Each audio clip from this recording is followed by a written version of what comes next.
Dear student, मैं हूं राहुल पटेल और स्वागत करता हूं आप लोगों का ईडी एकेडमी के यूट्यूब चैनल पर, जहां पर बच्चों अभी हम लोग अपना पहला चैप्टर स्टार्ट किए हैं ग्रेविटेशन। हालांकि ये आपका चैप्टर नंबर 3 है ना, एनसीईआरटी के हिसाब से फिजिक्स में। बाकी अपन यहाँ पे सबसे पहले ग्रेविटेशन स्टार्ट किए हैं, इसीलिए अपन पहला बोले, ठीक है। बाकी अपन ने ग्रेविटेशन में ग्रेविटेशन के बेसिक और उसके बाद फिर हम लोगों ने ग्रेविटेशनल फोर्स क्या होता है उसके लिए फॉर्मूले, और कोई भी दो ऑब्जेक्ट है तो उनके बीच में कितना ग्रेविटेशनल फोर्स लग रहा है, ये फिर उससे बेस्ट हम लोग न्यूमेरिकल भी सॉल्व कर चुके हैं। तो बच्चों आई होप आप लोग वो सभी वीडियो जरूर देखे होंगे। अगर जिन्होंने नहीं देखा है तो वो प्लेलिस्ट में से जाकर वो वीडियोस देखें, फिर आज का क्लास कंटिन्यू करें, नहीं तो फिर समझ में नहीं आने वाला। ओके, तो आई होप आप लोग मेरी बात को सुनोगे और साथ में बच्चों पेन और कॉपी लेकर बैठो, नोट डाउन करते रहो। नहीं तो आपको देखने के बाद वीडियो अभी तो समझ में आ जाएगा, लेकिन आप 3-4 दिन बाद या एक हफ्ते बाद आपको पूरा साफ हो जाने वाला है, ठीक है। तो चलिए स्टार्ट करते हैं। जो आज का हमारा टॉपिक होने वाला है बच्चों वो है एक्सीलरेशन ड्यू टू ग्रेविटी। बच्चों अपन ने इसके पहले पढ़ा कि जो अर्थ है मींस जो धरती माता है वो हमें एक अट्रैक्शन फोर्स से अट्रैक्ट करती है ना, एक फोर्स से पुल करती है जिसको हम लोग बोलते हैं ग्रेविटी, ठीक है। तो अपने ऊपर अगर बच्चों फोर्स लग रहा है तो अपन में एक्सीलरेशन प्रोड्यूस होता ही है, तो उसी को हम लोग क्या बोलते हैं बच्चों, एक्सीलरेशन ड्यू टू ग्रेविटी। या फिर हम इसको दूसरे तरीके से समझ सकते हैं, कैसे सर? तो लाइव एग्जांपल बच्चों ये है, अगर ये पेन है ना, मैं इसको छोड़ूंगा, फ्री फॉल जिसको बोलते हैं, तो फ्री फॉल करते हैं तो बच्चों इसमें जो एक्सीलरेशन डेवलप हुआ, जैसे ही मैंने छोड़ा ये जितने एक्सीलरेशन से एक्सीलरेट हुआ उसी को हम लोग क्या बोलते हैं, एक्सीलरेशन ड्यू टू ग्रेविटी। और बच्चों अपन ने जब मोशन वगैरह पढ़ते हैं तो वहां पे हम लोग स्मॉल जी की वैल्यू जो है 9.8 मीटर पर सेकेंड स्क्वायर लेते हैं, है ना। ये वही है बच्चों acceleration due to gravity small G, ठीक है। बाकी बच्चों चलिए देखते हैं और डिटेल में कि 9.8 जो वैल्यू है वो आया कहां से, ठीक है। तो बच्चों यहाँ पे मैंने बताया कि एक्सीलरेशन ड्यू टू ग्रेविटी बोलिए या फिर आप बोलिए कि अर्थ जो ग्रेविटेशनल फोर्स लगाता है किसी भी ऑब्जेक्ट के ऊपर, है ना, उसके वजह से ऑब्जेक्ट में जो एक्सीलरेशन प्रोड्यूस होता है उसको हम लोग बोलते हैं एक्सीलरेशन ड्यू टू ग्रेविटी, और इसको हम लोग स्मॉल जी से रिप्रेजेंट करते हैं बच्चों, स्मॉल जी, ठीक है। तो चलिए एक सिचुएशन लेते हैं क्या कि पहले हम फोर्स कैलकुलेट कर लेते हैं कि अर्थ जो है किसी भी ऑब्जेक्ट के ऊपर कितना फोर्स लगाती है, और अपने को फिर फोर्स मिल जाएगा। तो अपने को पता है सेकेंड लॉ से कि एक्सेलरेशन क्या होता है, फोर्स अपॉन में मास, एक्सेलरेशन इक्वल फोर्स अपॉन में मास, ठीक है। तो चलिए ये अपन का अर्थ हो गया और ये अर्थ का सेंटर, ठीक है। और मान लेते हैं बच्चे कि कोई एक ऑब्जेक्ट है जो कि स्मॉल m मास का है ना, और अर्थ के सरफेस पे रखा है, और अर्थ के सरफेस से फिर सेंटर तक का डिस्टेंस बच्चों क्या होता है, RE, रेडियस ऑफ अर्थ, ठीक है। और ये क्या है बच्चों, मास ऑफ ऑब्जेक्ट है स्मॉल m, और मास ऑफ अर्थ हम लोग ले रहे हैं बच्चों क्या, कैपिटल ME, क्या, मास ऑफ अर्थ। तो बच्चों अपने को पता है क्या कि मास ऑफ अर्थ जो होता है वो होता है 6 × 10⁻24 kg। ओके सर, बाकी स्मॉल m तो हम स्मॉल m ही ले रहे हैं, ठीक है। और रेडियस ऑफ अर्थ वो कितना होता है सर, वो होता है 6.4 × 10⁻6 मीटर, या बच्चों अगर किलोमीटर में बात करें तो कितना, 6400 किलोमीटर, ठीक है। आप इसको कन्वर्ट करके देख लेना। और फिर कैपिटल जी की वैल्यू अपने को बच्चों पता है ही है ना, कैपिटल जी की वैल्यू अपने को पता है 6.67 × 10⁻11 न्यूटन मीटर स्क्वायर अपॉन में kg स्क्वायर। ओके, तो चलिए पहले हम फोर्स कैलकुलेट कर लेते हैं। तो बच्चों ये एक ऑब्जेक्ट m है स्मॉल m मास का, और एक अर्थ है, ठीक है। तो दो ऑब्जेक्ट है और दोनों के पास मास है, तो ये एक दूसरे के ऊपर क्या लगा रहे होंगे, फोर्स ऑफ मींस ग्रेविटी, या फिर आप बोलो ग्रेविटेशनल फोर्स। अर्थ के लिए हम लोग क्या बोलते हैं, ग्रेविटी। ओके, तो चलिए कैलकुलेट करते हैं। हम लोगों ने क्या पढ़ा है बच्चों, फोर्स पढ़ा है G m1 m2 अपॉन में r का स्क्वायर। तो बच्चों यहाँ पे देखो कैपिटल G को तो कैपिटल G ही लेना है, मैं m1 ले रहा हूँ मास ऑफ अर्थ को, ठीक है। आपकी मर्जी बच्चों, आप स्मॉल m को m1 बोल सकते हो, कोई दिक्कत नहीं है, ठीक है। m1 हो गया मास ऑफ अर्थ, m2 हो गया बच्चों मास ऑफ ऑब्जेक्ट, और उनके बीच का डिस्टेंस कितना है बच्चों? तो मैंने बोला इसके साइज को नेग्लेक्ट कर रहे हैं स्मॉल m के ऑब्जेक्ट को, क्योंकि अर्थ के कंपेयर में अपना साइज कुछ समझ में आ रहा है? कुछ भी नहीं है। अर्थ के साइज के कंपेयर में अपन या कोई भी अर्थ पे कोई भी ऑब्जेक्ट है उसका साइज क्या है बच्चों? नेग्लेजिबल। तो ठीक है, तो आप क्या ले लो, दोनों ऑब्जेक्ट के बीच का जो डिस्टेंस लेना होता है वो क्या है? रेडियस ऑफ अर्थ के बराबर होता है। तो रेडियस ऑफ अर्थ के क्या हो जाएगा? स्क्वायर। ठीक है, तो ये आ गया फोर्स बच्चों। और अपन ने सेकेंड लॉ ऑफ मोशन है ना, वहां पे F इक्वल ma पढ़ा था हम लोगों ने। तो वहां से आप देखो बच्चों क्या होता है, सिंस एक आप इसको इक्वेशन 1 बोल दो, और आप एक और जानते हो क्या? F इक्वल ma है ना, ma यहाँ या फिर a बोलो, तो a क्या है? F अपॉन में m। ठीक है, तो अगर यहाँ पे फिर हम क्या करें, यहाँ पे a आपका है क्या बच्चों? एक्सिलरेशन ऑफ ऑब्जेक्ट है ना, object due to force of gravity है ना। ग्रेविटी बच्चों केवल क्या है? फोर्स है, और एक्सिलरेशन उसकी वजह से जो प्रोड्यूस होता है उसको हम बोलते हैं एक्सिलरेशन ड्यू टू ग्रेविटी। ठीक है, तो चलिए, तो अपने को क्या निकालना है? ए निकालना है। ठीक है, तो देखिए यहाँ पे, तो ए इक्वल अपना एफ की वैल्यू रख दे बच्चों। तो एफ की वैल्यू कितना आया? Capital G mass of earth into mass of object upon में आर ई का स्क्वायर, और होल डिवाइडेड क्या है बच्चों? स्मॉल m है ना। और ये बच्चों आर ई आपका कहाँ आ जाएगा? आर ई का स्क्वायर डिनोमिनेटर में आएगा, तो ये आपका कट जाएगा, स्मॉल m से स्मॉल m कट जाएगा। आया क्या बच्चों? ए इक्वल आपका आ गया capital G mass of earth upon में रेडियस ऑफ अर्थ का स्क्वायर। क्या आया? Acceleration produce in any object due to force of gravity, या ग्रेविटी के वजह से किसी भी ऑब्जेक्ट में जो एक्सिलरेशन प्रोड्यूस होता है वो कितना आ गया बच्चों? A equal G mass of earth upon में रेडियस ऑफ अर्थ का स्क्वायर। तो बच्चों नेक्स्ट स्लाइड पे देख लेते हैं क्या आया। A equal capital G mass of earth upon में रेडियस ऑफ अर्थ का स्क्वायर, और इसी को हम लोग बोलते हैं क्या बच्चों?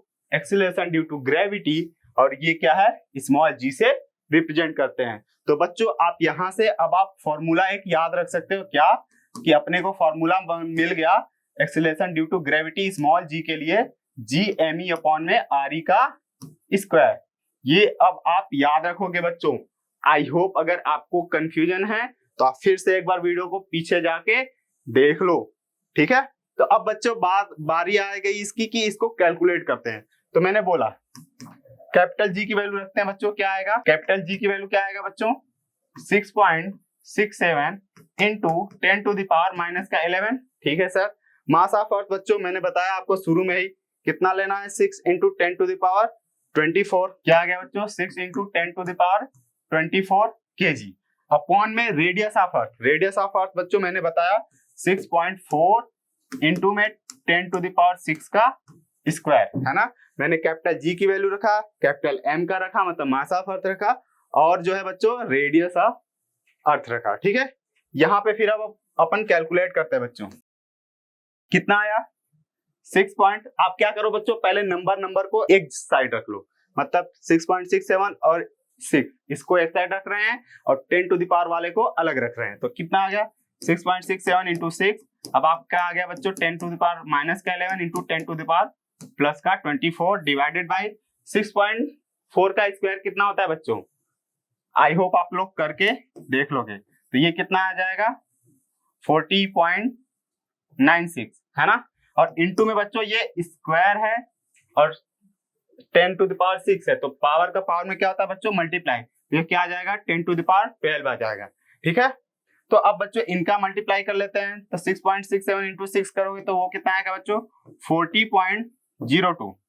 ठीक है, और अपॉन में आ गया कितना बच्चों? 40.96। और ये बच्चों आप देखो यहाँ पे इसको सॉल्व करोगे तो कितना आ जाएगा? 24 माइनस 11 हो जाएगा, तो 10 टू द पावर आ गया प्लस का 13 अपॉन में 10 टू द पावर 12। अब इसको आप ऊपर लेके जाओगे तो 13 में से 12 चला जाएगा, बचेगा 10 पावर 1, और उस 10 पावर 1 मतलब 10 को मैं मल्टीप्लाई कर दो इसमें तो कितना हो जाएगा बच्चों? 400.2 अपॉन में 4096 है ना। अब बच्चों अब आप क्या करो, इनको डिवाइड करो। इनको डिवाइड करोगे तो ये वैल्यू कितनी आने वाली है बच्चों, आपका 9.770 है ना, एंड सो ऑन अपना आता रहेगा।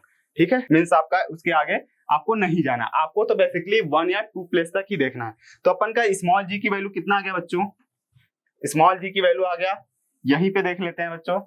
आई होप आप यहां तक नोट कर लिए हो, तो आप इसको क्या कर लो, स्क्रीनशॉट ले लो, मैं इधर कर दे रहा हूं। तो स्मॉल जी की वैल्यू आपका 9.77 है, या फिर मैं अप्रोक्सीमेट करूं तो मैं इस प्लेस को हटाऊंगा, और अगर जिस नंबर को आप हटा रहे हो वो 5 से बड़ा है तो आप उसके पहले वाले एक नंबर में एक ऐड कर देते हो, है ना। राउंड ऑफ का ये रूल है बच्चों। ठीक है, तो ये कितना आ गया, 9.8 मीटर पर सेकेंड स्क्वायर। एक्सीलरेशन है बच्चों, है ना, ये एक्सीलरेशन है, फोर्स अपॉन में मास। ठीक है, और ये एक्सीलरेशन किसका है बच्चों, इस ऑब्जेक्ट का। मतलब जैसे ये ऑब्जेक्ट फ्री होगा तो वो इतने एक्सीलरेशन के साथ ये क्या होगा, अर्थ के सेंटर की ओर अट्रैक्ट होता है। ठीक है, क्या ये जी की जो वैल्यू आई बच्चों वो 9.8 मीटर पर सेकेंड स्क्वायर। एक इंपॉर्टेंट पॉइंट नोट करो, तो किसी भी ऑब्जेक्ट का जो एक्सीलरेशन ड्यू टू ग्रेविटी है ना, यहाँ पे देखो जो हम लोगों ने निकाला स्मॉल जी की वैल्यू, ये देखो बच्चों, इसमें मास ऑफ ऑब्जेक्ट नहीं अपीयर हो रहा है। मतलब कि किसी भी ऑब्जेक्ट में, मतलब ग्रेविटी के वजह से किसी भी ऑब्जेक्ट में जो एक्सीलरेशन प्रोड्यूस होता है उस ऑब्जेक्ट के मास पे डिपेंड नहीं करता। अब देखो ना, ये एक्सीलरेशन किसका है बच्चों, इस स्मॉल एम का। ये स्मॉल एम इस एक्सीलरेशन के साथ गिरेगा, और लेकिन बच्चों देख रहे हो स्मॉल एम आपका इक्वेशन में अपीयर ही नहीं हुआ है। तो इसका मतलब ये जो स्मॉल जी की वैल्यू है वो mass of the object depend नहीं करता। कहने का ये मतलब है सर कि अगर अपन को दो ऑब्जेक्ट फ्री फॉल कराएं, तो अगर भले ही वो दोनों अलग अलग ऑब्जेक्ट, मतलब अलग अलग मासेस के ऑब्जेक्ट हों, तो वो लेकिन वो साथ में ही अर्थ पे गिरेंगे। लेकिन अपने को डेली लाइफ में ऐसा देखने को नहीं मिलता। क्यों नहीं मिलता, क्योंकि डेली लाइफ में होता क्या है बच्चों, अपने आसपास क्या है, एयर है, और जब एयर ड्रैग प्रेजेंट होता है तो जब अपन छोड़ते हैं, बस एक हैवी और एक हैवी है और एक आपका हल्का ऑब्जेक्ट है ना, तो अगर छोड़ते हैं तो होता क्या है बच्चों कि जो हैवी वाला होता है तो वो एयर को इजिली हटा पाता है। एयर ड्रैग आपका क्या होता है, कम होता है। ठीक है, एयर ड्रैग कम होगा, है ना, उसके मिस आप बोल सकते हैं कि उसके ऊपर एयर ड्रैग कम लगता है, तो जिसके वजह से वो जल्दी गिर जाता है। और जो हल्का ऑब्जेक्ट होता है वो क्या होता है, लाइट वेट वाला, वो आपका बाद में गिरता है। ऐसा कब, जब आपका एटमॉस्फेयर प्रेजेंट है। लेकिन अगर अपन सपोज करें कि एटमॉस्फेयर प्रेजेंट नहीं है, तो उस टाइम पे आपका क्या होगा बच्चों, दोनों ऑब्जेक्ट एक साथ गिरेंगे। ठीक है, ऐसा अपन कहां पे देख सकते हैं बच्चों, मून पे। अपन ने पिछले क्लास में पढ़ा कि मून पे जो है एक्सीलरेशन ड्यू टू ग्रेविटी की वैल्यू कम आती है ना, या आप बोल सकते हो कि एक्सीलरेशन ड्यू टू ग्रेविटी वहां पे 1.6 ही था ना बच्चों, तो कम आती है। तो उसके वजह से जो आपका वो वहां पे एटमॉस्फेयर नहीं प्रेजेंट है, तो मून पे एटमॉस्फेयर प्रेजेंट नहीं है, तो अगर अपन मून पे कोई भी दो ऑब्जेक्ट को छोड़ेंगे, भले एक हैवी हो एक हल्का हो, जैसे एक हैवी एक लाइट हो, लेकिन दोनों एक साथ मून सरफेस पे गिरेंगे, लैंड होंगे। ठीक है, और ये ऐसा बच्चों एक्सपेरिमेंटली करा गया है। जब अपोलो 15, आई होप आप लोगों ने नाम सुना होगा, अमेरिका का एक मून मिशन था। ठीक है, जब वहां तो वो जो साइंटिस्ट थे, जब उन्होंने मून सरफेस पे देखा तो वहां पे वो एक फेदर लिए थे, पंख लिए थे, और एक क्या लिए थे, हैमर, हथौड़ी, और दोनों को उन्होंने छोड़ा, वो दोनों एक साथ क्या हुए, मून के सरफेस पे लैंड हुए थे। हैमर जबकि भारी है और फेदर जबकि हल्का है, लेकिन वहां पे एटमॉस्फेयर नहीं है, तो वहां पे भी जो स्मॉल जी आएगा वो मास ऑफ ऑब्जेक्ट पे डिपेंड नहीं करता। ठीक है, और बच्चों ये चीज तो अपन कैलकुलेट करके बता रहे हैं, लेकिन गैलीलियो ने ये चीज बच्चों बिना किसी फार्मूले के बताया था। ठीक है, आप लोगों ने लीनिंग टावर ऑफ पीसा का नाम सुना होगा, और मिस गैलीलियो उस टावर से दो ऑब्जेक्ट को, दो अलग अलग मासेस के ऑब्जेक्ट को करके ऐसा लोगों को दिखाया भी था। ठीक है, कि ये सही है, और ये बिना किसी कैलकुलेशन के वो किए थे, इसलिए मतलब वो ज्यादा बोले जाते हैं कि ज्यादा महान है। ठीक है, अपन तो ये कैलकुलेट करके देख रहे हैं। आई होप बच्चों आपको आप चीजें समझ में आ गई होंगी। तो इसी तरीके से acceleration due to gravitational force of moon, तो अगर सर मून पे हम जाएंगे तो मून भी अपने के ऊपर फोर्स लगाएगा, तो फिर मून के ग्रेविटेशनल फोर्स की वजह से अपन में भी फिर से एक्सीलरेशन प्रोड्यूस हो सकता है, बिल्कुल हो सकता है। तो वहां पे भी हम acceleration due to gravity of moon निकाल सकते हैं, है ना। वो कितना आएगा अपन निकाल सकते हैं बच्चों। तो वहां पे बोल सकते हैं acceleration due to gravity of moon. तो यहाँ पे मैं स्मॉल मींस जी और एम मैंने मून के लिए लगा दिया। वो क्या आएगा बच्चों, कैपिटल जी और फिर मास ऑफ मून आएगा, मास ऑफ मून अपॉन में रेडियस ऑफ मून, क्या, रेडियस ऑफ मून का स्क्वायर। ठीक है, ये आपका फॉर्मूला है। आई होप बच्चों आप इसको कैलकुलेट करोगे, और बच्चों कैलकुलेट करोगे तो ये 1.63 मीटर पर सेकेंड स्क्वायर के बराबर आएगा अप्रॉक्स, है ना। तो आप इसको आई होप कैलकुलेट करके मुझे आंसर जो है कमेंट बॉक्स में बताओगे कि किसका किसका आ गया। बाकी मैं मास ऑफ मून आपको दे देता हूं और रेडियस ऑफ मून दे देता हूं। बच्चों आपका जो मास ऑफ मून है वो है, तो बच्चों मास ऑफ मून आपका 7.4 इंटू 10⁻22 kg, और जो रेडियस ऑफ मून है बच्चों वो 1.74 इंटू 10⁻6 मीटर। और कैपिटल जी की वैल्यू आपको फिर से बच्चों पता ही है कितना, G equal 6.67 into 10⁻11 newton metre square upon में केजी का स्क्वायर।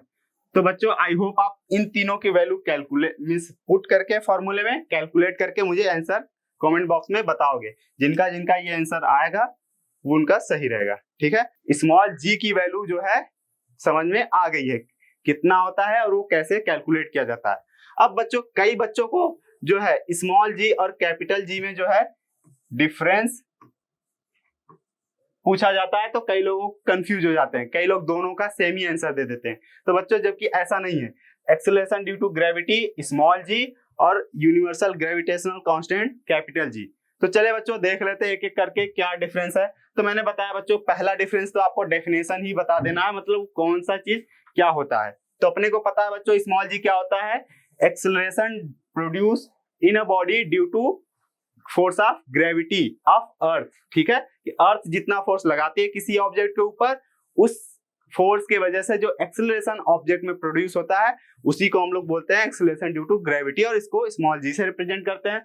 जबकि बच्चों आपका यूनिवर्सल ग्रेविटेशन कांस्टेंट कैपिटल जी बोला जाता है। ठीक है, दूसरा अपन बात कर लेते हैं बच्चों, इसको स्मॉल जी से रिप्रेजेंट करते हैं, है ना, ये तो पता ही है। और इसका जो बच्चों वैल्यू होता है वो अर्थ के अलग अलग पॉइंट पे स्मॉल जी की वैल्यू अलग अलग होता है। ठीक है, जैसे जैसे हम हाइट से ऊपर जाते हैं तो भी स्मॉल जी की वैल्यू घटती है, जैसे जैसे हम डेप्थ में मतलब अर्थ के अंदर गड्ढा खोद के जैसे जैसे जाए अंदर तो भी वो कम होता है, और धीरे धीरे धीरे बच्चे वो सेंटर ऑफ द अर्थ पे क्या हो जाएगा, 0 हो जाएगा। जबकि कैपिटल जी की वैल्यू बच्चों अर्थ पे चाहे इस यूनिवर्स में, बच्चों सीधे मैं यूनिवर्स की बात करूं, अर्थ के किसी भी पॉइंट पे देखो या यूनिवर्स में हर एक जगह कैपिटल जी की वैल्यू जो है सेम रहता है, और कितना रहता है ये पता है आपको। ठीक है, मैंने बोला बच्चों कि आपका जैसे जैसे हम लोग ऊपर जाते हैं या नीचे जाते हैं ये स्मॉल जी की वैल्यू डिक्रीज करता है, लेकिन कैपिटल जी की वैल्यू कभी भी चेंज नहीं होता। ठीक है, 4 पॉइंट देख लेते हैं बच्चों। फिर मैंने बोला कि जैसे जैसे अपन स्मॉल जी डेप्थ में जाते हैं और सेंटर ऑफ द अर्थ पे जो है स्मॉल जी की वैल्यू क्या हो जाता है बच्चों, 0 हो जाता है। इसीलिए हम लोग क्या बोलते हैं कि अगर हम सेंटर ऑफ अर्थ पे चले जाएं तो हमारा वेट भी क्या हो जाएगा, 0 हो जाएगा। ठीक है, अभी अपन पढ़ेंगे बच्चों, वहां पे वेट आपका mass into acceleration due to gravity small G. तो जब स्मॉल जी 0 हो गया तो फिर वेट तो 0 हो ही जाएगा। ठीक है, जबकि कैपिटल जी के साथ ऐसा नहीं है, ये हर जगह क्या है, सेम है। यही चीज मैं कई बार बोल चुका बच्चों। ठीक है, फिर कह रहा है the value of G is different on the surface of different heavenly body. मतलब बच्चों की जितने भी आप बाकी हेवनली बॉडी या सेलेसियल बॉडी है, जैसे आप मार्स की बात कर लो, मून की बात कर लो, है ना, सन पे तो जाओ ही मत, नहीं तो बात करने लायक नहीं बचोगे। ठीक है, बाकी आपका जुपिटर पे भी जा ही नहीं सकते क्योंकि जुपिटर गैस का बना हुआ।